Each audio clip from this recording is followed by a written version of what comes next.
नीलू क्यों हो गई थी डिप्रेशन की शिकार?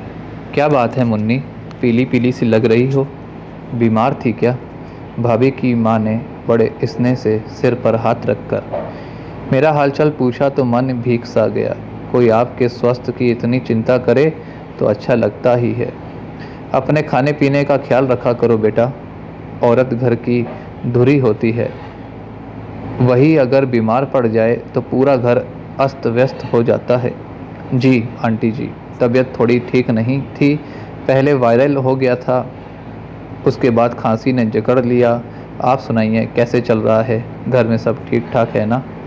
उनके जाने पर मैं सोच में पड़ गई कि क्या सचमुच मेरा चेहरा पीला पीला सा लग रहा है। अभी तो मैं भाई की शादी के लिए सजी सवरी हूँ, भारी मेकअप करने और गहनों से लदी फंदी मैं इन्हें पीली क्यों लगी?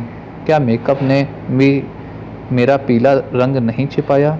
मुझे चिंता ने घेर लिया कि कितना तो ख्याल रखती हूँ मैं अपना सेहत का, फिर भी हर साल बीमार हो जाती हूँ। पिछले साल भी टाइफाइड होने पर बेहद कमज़ोर हो गई थी। पूरे 4 महीने लग गए थे मुझे अपने आप और घर को संभालने में। राजीव कितनी छुट्टियाँ लेते, हार कर उनकी माँ और मेरी माँ को हमारा घर संभालना पड़ा था। दोनों बारी बारी से आती थीं। तब से अपना विशेष ख्याल रखती हूँ, क्योंकि पहले ही मैं ससुराल और मायके वालों को परेशान कर चुकी हूँ। भाभी की माँ फिर मेरे पास आकर बोली, देखो बेटा, सुबह सुबह उठकर सैर करने जाया करो। रात को 5-5 बादाम भिगो दिया करो। सुबह छीलकर शहद और अदरक के साथ लिया करो। न जाने वे क्या क्या बोलती रही। इसका मतलब मैं अभी तक बीमार हूँ। क्या राजीव मुझसे झूठ बोलते हैं? मेरे खून की जांच तो वे कराते रहते हैं। वे तो कहते हैं कि अब मेरी तबीयत पूरी तरह ठीक है, शरीर में सारे तत्व पूरे हैं। फिर मैं स्वयं भी कोई कमजोरी महसूस नहीं करती। भाई की शादी की तैयारी में भी मैंने भाग भाग कर सारे काम किए और अभी अभी बारात के लिए तैयार होकर आई हूँ। मुझे किसी ने बताया क्यों नहीं कि मैं इतनी बीमार लग रही हूँ। तभी कोई आ गया और भाभी की माँ उनसे बातें करने में व्यस्त हो गई। मैं अनमनी सी भारी कदमों से एक बार फिर भीतर वाले कमरे में चली गई। राजीव ने क्या झूठ बोला मेरे साथ? वे तो कहते थे हम अपना परिवार बढ़ाने के बारे में सोच सकते हैं। उसके लिए मेरी सेहत अब पूरी तरह उपयुक्त है। तो क्या राजीव ने झूठ कहा मुझसे कि मैं स्वस्थ हूँ? क्या सभी मुझसे छिपा रहे हैं मेरी बिगड़ी हालत? भैया भाभी भी, माँ भी और विजय भैया भी? मैं स्वयं को आईने में निहारने लगी कि बीमार तो नहीं लग रही हूँ मैं। एक ही तो बहन हूँ मैं। अपने भाइयों की लाड प्यार से पली, सभी सिर आँखों पर लेते हैं मुझे। मैं बीमार हूँ, किसी ने बताया क्यों नहीं मुझे? क्या सभी ने एक दूसरे को यह समझा रखा है कि जो भी मुझसे मिले बस यही कहे कि मैं बहुत सुंदर लग रही हूँ?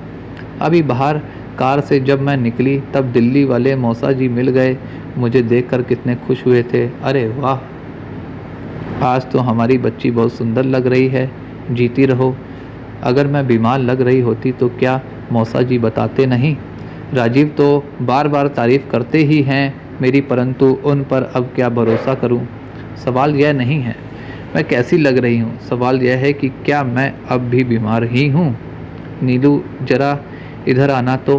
भीतर आते आते दूल्हा बने विजय भैया बोले, जरा सुई धागे से सेहरा पगड़ी के साथ ही सिल दो, बार बार उतर रहा है। अरे वाह, कितनी सुंदर लग रही हो आज मेरी गुड़िया।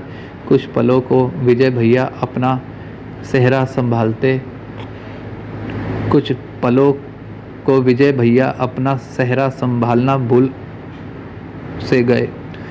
कुछ पलों को विजय भैया अपना सेहरा संभालना भूल से गए। मैं शीशे के सामने चुपचाप खड़ी थी। भाई के शब्दों पर आंखें भर आई मेरी। अरे क्या हुआ तुझे नीलू, चुपचाप सी क्यों है? भैया ने पास आकर सिर पर हाथ रखा।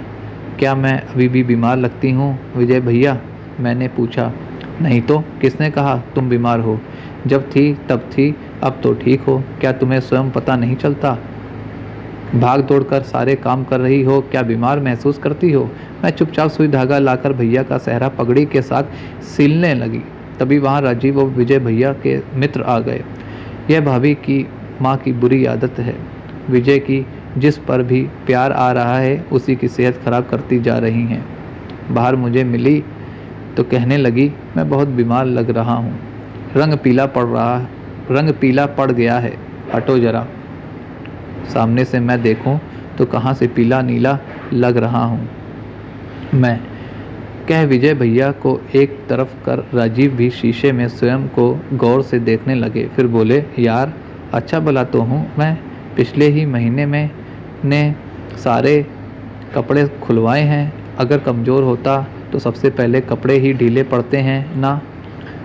कुछ देर और आईने में खुद को देखकर राजीव बोले, आज तो मैंने भी खास मेकअप किया है भाई, घर का दामाद हूँ मैं, अच्छी खासी पॉलिश की है चेहरे पर, फिर भी मेरा रंग पीला लग रहा है।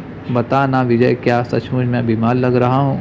क्षण भर को विजय भैया ने मेरा हाथ रोक दिया।